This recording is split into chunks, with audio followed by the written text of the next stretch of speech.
Hey, what's up? This is the first edition of Coffee with Chelsea. Full disclosure, this is about the third time I've restarted it. I know. I always tell people when they're first learning to do radio or podcasting or anything to just let it go. Hit record and just see what the hell happens. So that's what this attempt is. I will not be stopping it, and bless you for listening. So I am Chelsea. I live here in beautiful Southwest Florida in Cape Coral, and I love it here.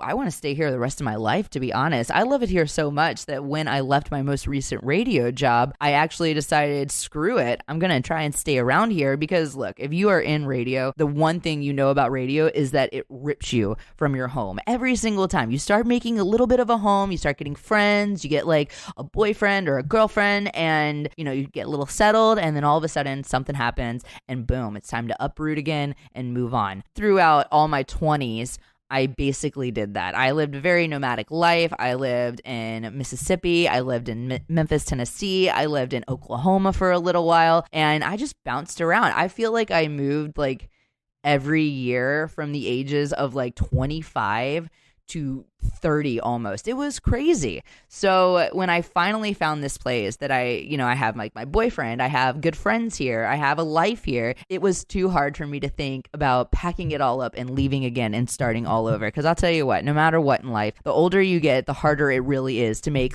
true, good, solid friends. You got your people that you'll go drinking with and hang out with or do fun things with, or maybe people you work with, but those solid, good friends that you can trust, that you can call on no matter what, that you can have a fucking meltdown in front of and they love you just as much the next day. Those things are few and far and in between. So when that position presented itself, I was like, well, I'd rather stay here and continue building my life because I like the foundation that's set already. And you know what? I'm not going to lie. It's proving a hell of a lot harder than I thought it was going to be. I mean, you always have this mindset oh, grass is always greener on the other side. I mean, that cliche is the best one to use because you think, well, if this is so bad, then X has to be so much better. And sometimes you get over to that other damn lawn and that lawn is fucking fake. And you're like, fake ass grass, what's up with that? So anyway, I am totally getting off on a tangent, which is something I do quite often. But let me introduce myself. I am Chelsea. I am a former radio DJ. Who knows? Maybe I'll be a radio DJ again sometime. I love podcasting. I got into it when I was in Memphis. One of the first podcasts I was on was with this network called the OAM Network, and it was the game show podcast. And then my favorite one I was on was Black Nerd Power because I was the token white girl. I mean, anytime you could be a token white girl in life, definitely do it. So that kind of made me fall in love with podcasting, plus the fact that, I am already talking more now than I was allowed to talk on any damn radio station I was part of. What? You actually get to know my personality? I know, it's a double-edged sword. You could love me or you could hate me. But most recently, I had a job at a rock station locally here in Southwest Florida, and I won't name any names, but I left. More likely, I got fired. They like to not, sugarcoat it and say I wasn't fired, but definitely fired the day after vacation. And not only that, subsequently blackballed in the area. So I can't be on air anywhere, which totally sucks because I'm a radio DJ. The better part of 10 years of my life was spent locked in a damn room, listening to music all day, talking to myself. So what am I supposed to do with myself now? I'm just sitting here. My dogs don't talk back. Everyone works in the middle of the day.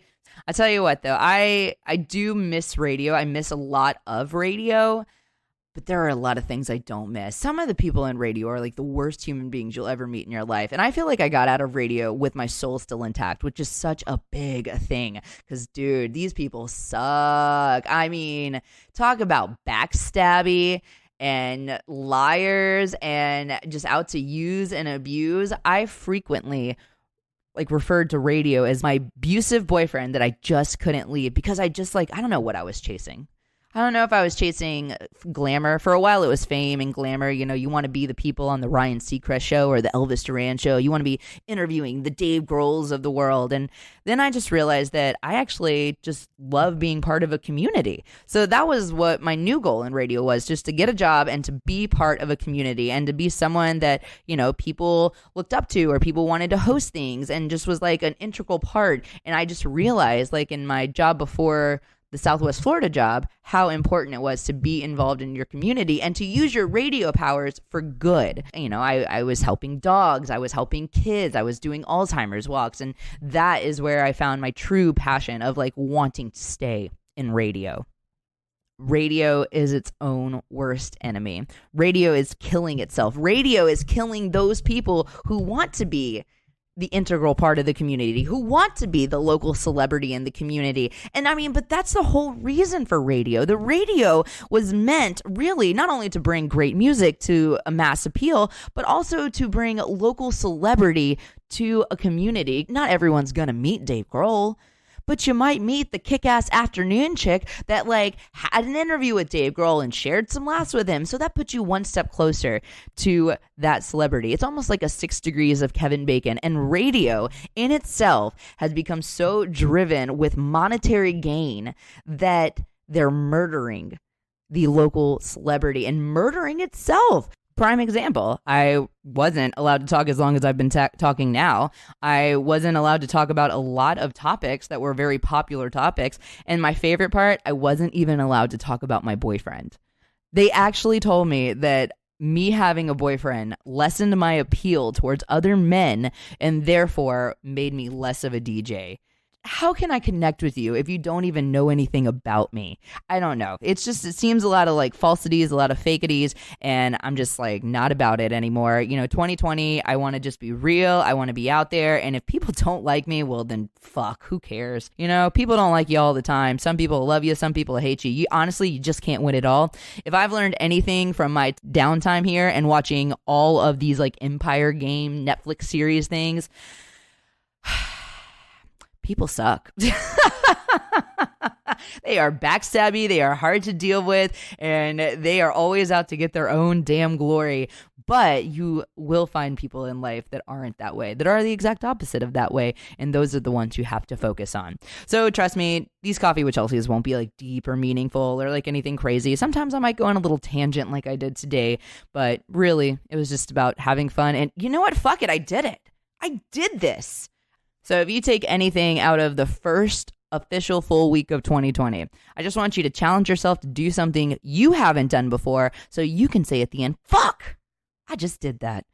All right, well, I am going to wrap it up, take some medicine, drink some coffee, and get my day going.